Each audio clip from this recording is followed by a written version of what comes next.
Hello everyone, मैं हूं हीना और आप देख रहे हैं लीगल परसेप्शन। आज की इस वीडियो में हम सुप्रीम कोर्ट की अभिलेख अधिकारिता के बारे में जानेंगे, जो कोर्ट के जुरिडिक्शन में सबसे पहले दिया गया है कॉन्स्टिट्यूशन में। इसे हम इंग्लिश में कोर्ट ऑफ रिकॉर्ड भी कहते हैं। सुप्रीम कोर्ट की अभिलेख अधिकारिता क्या होती है, इस जुरिडिक्शन के अंदर क्या क्या पॉइंट्स आते हैं, वो सब आज हम इस वीडियो में डिस्कस करेंगे। साथ ही इससे रिलेटेड केस लॉ भी हम देखेंगे। बट आगे बढ़ने से पहले मैं आपको बताना चाहूँगी कि अगर आप इस वीडियो लेक्चर की PDF लेना चाहते हैं, आप फ्री में टेलीग्राम से ले सकते हैं, जिसका लिंक आपको डिस्क्रिप्शन में मिल जाएगा। तो चलिए सबसे पहले जान लेते हैं कि सुप्रीम कोर्ट को कितने तरह का जुरिडिक्शन हमारे कॉन्स्टिट्यूशन में दिया गया है। सबसे पहला देखिए जुरिडिक्शन आता है अभिलेख न्यायालय, जिसे हम आज डिस्कस करने वाले हैं। ये दिया गया है आर्टिकल 129 में।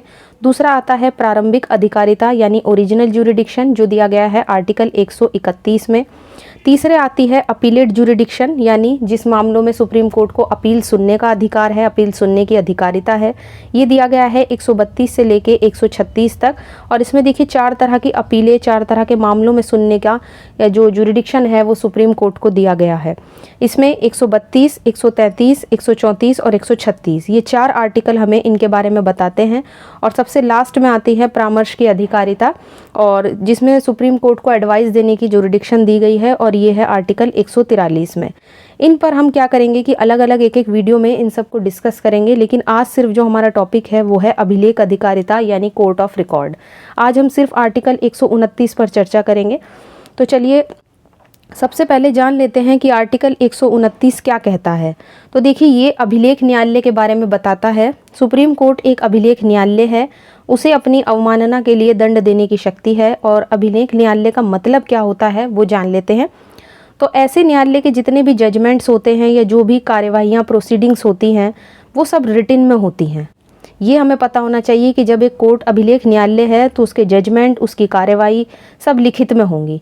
उन्हें हमेशा संजोकर रखा जाता है ताकि भविष्य में अधीनस्थ न्यायालय, जितने भी सबऑर्डिनेट कोर्ट्स हैं, उनके सामने उन्हें पूर्व निर्णय के रूप में प्रयोग किया जा सके।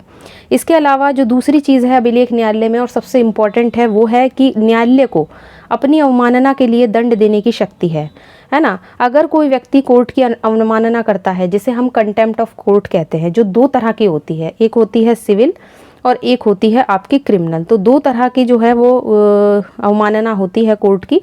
तो अगर कोई व्यक्ति कोर्ट की अवमानना करता है तो उसके लिए दंड देने की जो शक्ति है वो भी कोर्ट के, सुप्रीम कोर्ट के पास है, क्योंकि आर्टिकल 129 सुप्रीम कोर्ट को ये पावर देता है। अब हम इससे रिलेटेड केस लॉज देखेंगे, काफ़ी सारे। मतलब मैं यही कहूँगी कि जितने भी यहाँ पे केस लॉज हम डिस्कस करेंगे वो मोस्ट इम्पॉर्टेंट है, जानना बहुत ज़रूरी है इन केस लॉ के बारे में। सबसे पहला केस आता है दिल्ली न्यायिक सेवा संघ बनाम गुजरात राज्य। इस मामले में गुजरात में मुख्य न्यायिक मजिस्ट्रेट यानी कि जो चीफ जुडिशियल मजिस्ट्रेट थे, उनके साथ पुलिस अधिकारियों के द्वारा किए गए अभद्र व्यवहार के कारण एक केस फाइल किया जाता है। इसकी जांच कौन करता है? इलाहाबाद हाई कोर्ट करता है। और पुलिस अधिकारियों को इस मामले में दोषी पाया गया था और उनके दंड की सिफारिश की गई थी। सुप्रीम कोर्ट क्या किया कि मामले को अपने पास मंगा लिया और अवमानना की कार्यवाही जो है वो शुरू कर दी। सुप्रीम कोर्ट ने ऐसा कौन से आर्टिकल के तहत किया? आर्टिकल 129 के तहत अवमानना की कार्यवाही कोर्ट ने शुरू कर दी। पुलिस अधिकारियों की तरफ से ये तर्क आया कि उनके खिलाफ जो अवमानना की कार्यवाही सुप्रीम कोर्ट ने शुरू की है वो उस सुप्रीम कोर्ट के द्वारा नहीं होनी चाहिए, बल्कि जो न्यायालय अवमानना अधिनियम, एक अलग से एक्ट बनाया गया है, न्यायालय अवमानना अधिनियम 1971, उस एक्ट के तहत ऐसी कार्यवाही जो है वो हाई कोर्ट के द्वारा होनी चाहिए। उन्होंने ऐसा कहा। सुप्रीम कोर्ट को आर्टिकल 129 में अपनी अवमानना के लिए तो दंड देने की शक्ति है, लेकिन किसी और न्यायालय के अवमानना के लिए दंड देने की शक्ति नहीं है। उनकी तरफ से ये सारे तर्क जो हैं वो दिए गए थे अपने बचाव में, लेकिन सुप्रीम कोर्ट ने इस तर्क को ठुकरा दिया और कहा कि सुप्रीम कोर्ट जो है वो देश का सबसे बड़ा न्यायालय है, इसलिए वो अपने अधीनस्थ न्यायालय, जो उसके अधीनस्थ न्यायालय हैं, जो उससे छोटी वाली कोर्ट्स हैं, उनके लिए भी दंड दे सकता है अगर कोई उनकी अवमानना करता है उन कोर्ट्स की। और पुलिस अधिकारियों को इस मामले में 6 महीने का दंड दिया गया। तो यहाँ पे कोर्ट ने 129 में अपनी पावर का यूज़ करते ही अवमानना की कार्यवाही की सुनवाई की।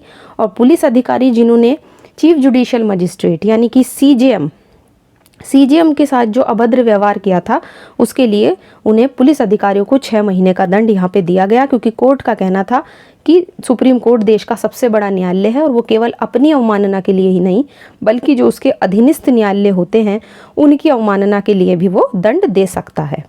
इसी तरह से नेक्स्ट केस आता है इनरी विनयचंद्र मिश्र का केस। इस मामले में क्या होता है कि इलाहाबाद हाई कोर्ट के एक वरिष्ठ अधिवक्ता और जो हमारी भारतीय बार काउंसिल है उसके मेंबर थे, उसके अध्यक्ष थे विनयचंद्र मिश्र।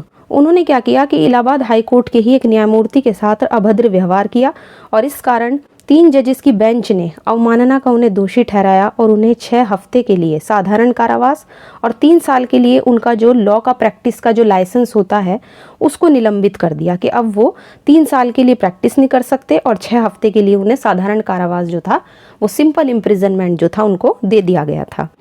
अब इस केस की अपील कहाँ डाली गई? जब इसकी सुनवाई हुई दूसरे केस में, मतलब जब इसकी अपील की गई थी, तो दूसरा केस आता है उच्चतम न्यायालय बार एसोसिएशन बनाम भारत संघ का।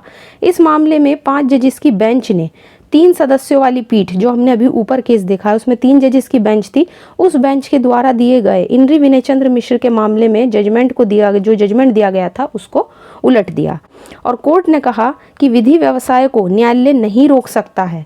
ये कार्य राज्य बार काउंसिल यानी स्टेट बार काउंसिल का या हमारी जो बार काउंसिल ऑफ इंडिया है उसका है। कोर्ट तो सिर्फ ऐसे मामलों को अपील में देख सकता है। ये जो निर्धारित करने का अधिकार है स्टेट बार काउंसिल का है या फिर भारतीय बार काउंसिल का है। न्यायालय ऐसे मामलों को सिर्फ अपील में देख सकता है। तो यहाँ पे कोर्ट ने इस चीज़ को क्लियर कर दिया। तो इस तरह से मैंने इस वीडियो में आपको जो अभिलेख न्यायालय है यानी कि जो कोर्ट ऑफ रिकॉर्ड है सुप्रीम कोर्ट की, और इस पावर के अंदर वो उसको कौन कौन सी पावर्स होती हैं, जैसे जो भी जजमेंट और कार्यवाहियाँ जैसे कि मैंने बताई कि वो लिखित होती हैं और साथ ही उसे अपनी अवमानना के लिए दंड देने की शक्ति है। और यहाँ जितने भी मैंने आपको ये जो केस लॉज बताए हैं ये सारे लैंडमार्क केसेस हैं, बहुत मोस्ट इंपॉर्टेंट केसेस है। अगर आप इनको अपने आंसर में फ्रेम करेंगे तो बहुत ज़्यादा मतलब आपको जो है इसमें अच्छे नंबर मार्क्स मिल जाएंगे। तो इस तरह के केसेस मैंने यहाँ पर आपके साथ डिस्कस किए हैं। और जैसा कि स्टार्टिंग में बता दिया था मैंने कि अगर आप इस वीडियो लेक्चर की PDF लेना चाहते हैं आप फ्री में टेलीग्राम से ले सकते हैं, जिसका लिंक आपको डिस्क्रिप्शन में मिल जाएगा। आशा करती हूँ वीडियो पसंद आया होगा। वीडियो अगर पसंद आया है तो वीडियो को लाइक कीजिए, ज़्यादा से ज़्यादा शेयर कीजिए और चैनल को सब्सक्राइब करना मत भूलिए।